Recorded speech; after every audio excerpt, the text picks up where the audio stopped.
Bonjour à tous, donc pour ce homework numéro 121, aujourd'hui on va démarrer avec notre mobilité active. On va d'abord faire un hips flow complexe en entier, les 40 mouvements. Encore une fois, prenez le temps de le faire correctement, ça reste du warm-up et de la mobilité, donc ça ne sert absolument à rien de vouloir y mettre de l'intensité.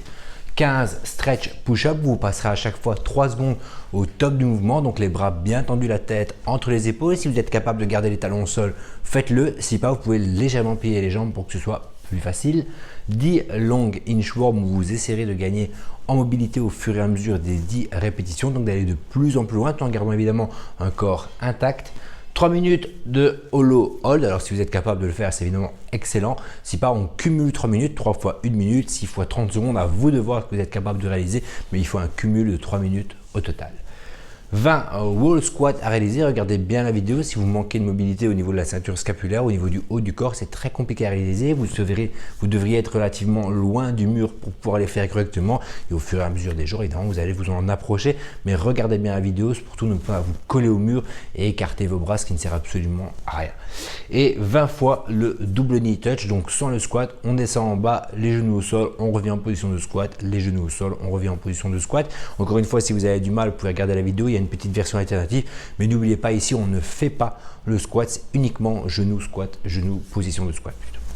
Alors ensuite, le workout aujourd'hui, ce sera un EMOM, un long EMOM de 40 minutes avec 4 exercices, donc en réalité ce sera 10 tours à réaliser vu que c'est un exercice par minute.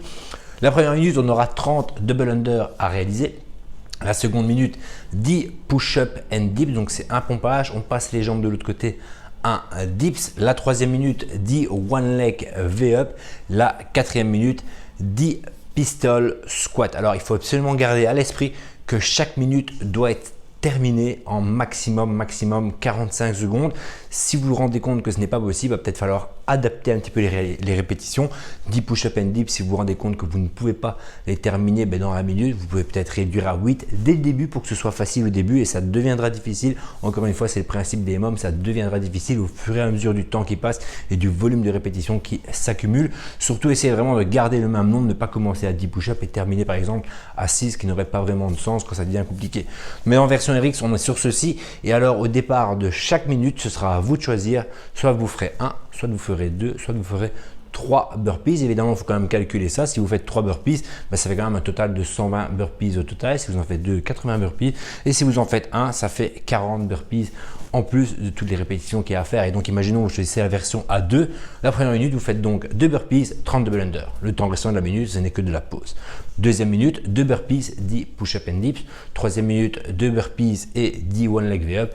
Quatrième minute, 2 burpees et 10 pistol squat. Alors évidemment, les burpees, ce n'est pas une punition. Essayez de choisir stratégiquement un nombre que vous êtes sûr et certain de pouvoir intégrer au nombre de répétitions pour que tout soit terminé encore une fois en maximum, en tout cas au départ 45 secondes. Vous perdrez un petit peu de temps au fur et à mesure des minutes qui passent, mais si dès la première minute vous terminez à 56 secondes, ça va être très compliqué de garder le même format de répétition durant les 10 rounds tout simplement. Donc essayez à vous de choisir ce que vous êtes capable de faire. Vous pouvez peut-être choisir la version à 3 burpees et faire un petit peu moins de reps sur d'autres si vous savez que vous n'avez pas le terminé. À vous de voir, mais en tout cas il faut choisir dès le départ un chiffre et au niveau des burpees et au niveau des répétitions sur l'exercice que vous serez capable de terminer, en tout cas de tenir jusqu'au bout. Au niveau des double under, si vous n'êtes pas capable de les enchaîner, c'est pas grave, vous faites les burpees que vous avez choisis, en tout cas un maximum de double under. Si les 30 ne sont pas atteints, si les 30 sont atteints, évidemment vous arrêtez, mais si les 30 ne sont pas atteints, un maximum de double under jusqu'à 50 secondes et à 50 secondes, vous arrêtez là et vous vous préparez pour le départ de la minute suivante. Au niveau des pistols, vous allez avoir le choix avec des pistol squats, des box pistols. Si ça ne marche pas en box pistol, des Bulgarian split squat, ça peut être tout à fait efficace aussi. Et vraiment ça ne va pas, on partira sur du air squat, mais cette fois-là, au lieu d'en faire 10, on en fera 15 sur la minute, toujours avec les burpees bien évidemment avant.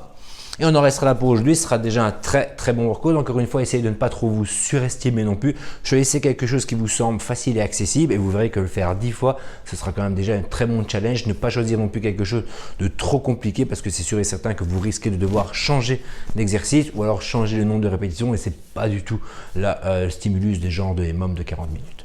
Et on en restera là donc pour aujourd'hui. Ce sera déjà très bien.